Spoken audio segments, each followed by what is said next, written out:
अस्सलामुअलैकुम। सन news digital के साथ मैं हूं मरियम खुर्शीद। नाज़रीन, पाकिस्तान का बजट एक बार फिर ताखीर का शिकार है। पहले 5 जून, फिर 10 जून और अब 12 जून की तारीख सामने आ चुकी है। लेकिन सवाल ये है कि आखिर हुकूमत बजट पेश करने में ताखीर क्यों कर रही है? क्या मसला IMF है या सूबे विफाक का साथ नहीं दे रहे? और सबसे अहम सवाल, क्या इस बार तनख्वाहदार तबके और कारोबारी शोबे को कोई रिलीफ मिलने जा रहा है या फिर एक मर्तबा फिर बोझ उन्हीं लोगों पर डाल दिया जाएगा जो पहले ही टैक्स दे रहे हैं? आइए समझते हैं कि असल मसला सिर्फ बजट का नहीं बल्कि विफाक और सूबों के दरमियान वसाइल की तकसीम का है। इत्तलात के मुताबिक विफाकी हुकूमत चाहती है कि सूबे अपने हिस्से के कुछ वसाइल विफाक को मुंतकिल करें ताकि IMF की शराइत पूरी की जा सके। हुकूमत का ये मौक़िफ़ है कि इस वक्त सूरत हाल ये है कि विफाक जो भी टैक्स इकट्ठा करता है इसका बड़ा हिस्सा NFC अवार्ड के तहत सूबों को मुंतकिल हो जाता है।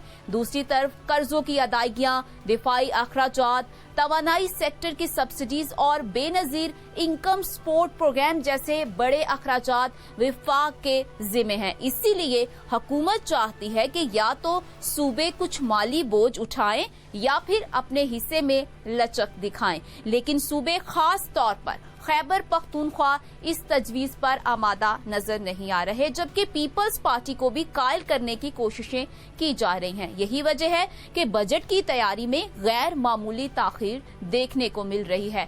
IMF का किरदार क्या है, इस पर बात करते हैं कि हुकूमत चाहती है कि तनख्वाहदार तबके को कुछ रिलीफ दिया जाए। इत्तलात हैं कि दरमियानी आमदनी वाले मुलाजमीन के लिए टैक्स में कमी और कारपोरेट सेक्टर पर आयद सुपर टैक्स में भी कुछ नरमी की तजावीज जेरे गौर हैं। लेकिन IMF का सवाल बहुत सादा है, अगर आप टैक्स कम करेंगे तो फिर रेवेन्यू कहां से आएगा? क्योंकि रवा साल FBR अपने हदफ से पीछे रहा है, जबकि अगले साल के लिए मजीद बड़े रेवेन्यू हदफ की बात की जा रही है। इसलिए IMF हुकूमत पर जोर दे रहा है कि नए लोगों को टैक्स नेट में लाया जाए और टैक्स बेस को वसी किया जाए।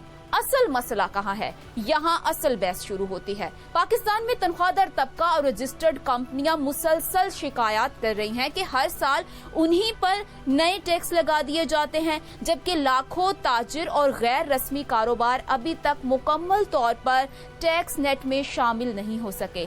माहिरीने मुआशियात का ख्याल है कि अगर विफाक और सूबों के दरमियान कोई समझौता हो जाता है तो हुकूमत के पास कुछ माली गुंजाइश पैदा हो सकती है। इसी सूरत में तनख्वाहदार तबके को महदूद रिलीफ, सुपर टैक्स में कमी और सनतों के लिए कुछ मारात दी जा सकती हैं। लेकिन ये रिलीफ इसी सूरत मुमकिन है जब हुकूमत नए टैक्स दहिंदगान को निजाम में शामिल करे और सिर्फ मौजूदा टैक्स दहिंदगान पर इन्हिसार ना करे। हकीकत ये है कि पाकिस्तान की मईशत एक अहम मोड़ पर खड़ी है। एक तरफ हुकूमत IMF की शराइत पूरी करना चाहती है तो दूसरी तरफ अवाम महंगाई और भारी टैक्सों के बोझ से परेशान है और तीसरी तरफ कारोबारी तबका मुतालिबा कर रहा है कि सरमायाकारी और रोजगार बढ़ाने के लिए टैक्स निजाम में हकीकी इस्लाहात की जाएं। अब सबकी नजरें 12 जून पर है। क्या हुकूमत वाकई अवाम को रिलीफ देगी? क्या टैक्स नेट वसी होगा या फिर एक बार फिर सारा बोझ उन्हीं लोगों पर डाल दिया जाएगा जो पहले ही टैक्स दे रहे हैं? आपकी क्या राय है? कमेंट्स में बताएं। मुझे इजाजत दें। अल्लाह हाफिज।